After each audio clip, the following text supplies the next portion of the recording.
আজকে যেই রিমোটটি আপনাদের মাঝে কাজ করে দেখাবো, এটা হচ্ছে ওয়ালটন টিভির ওয়ালটন রিমোট।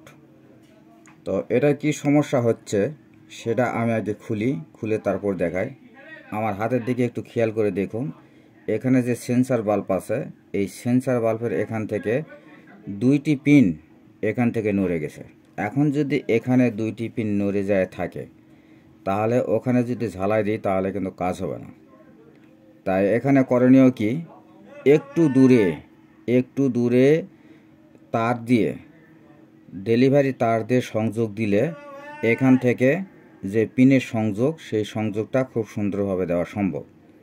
তাই আমি দুই সাইডেই এখানে তার দিয়ে ডেলিভারি লাইন দেব।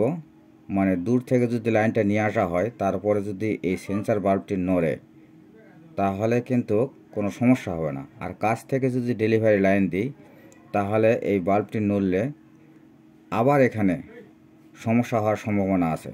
তাই একটু দূর থেকে লাইন দেওয়ার চেষ্টা করলাম। যতই নড়ুক না কেন, এই ডেলিভারি তারের উপর দিয়ে এরা সমস্যার সমাধান হয়ে যাবে।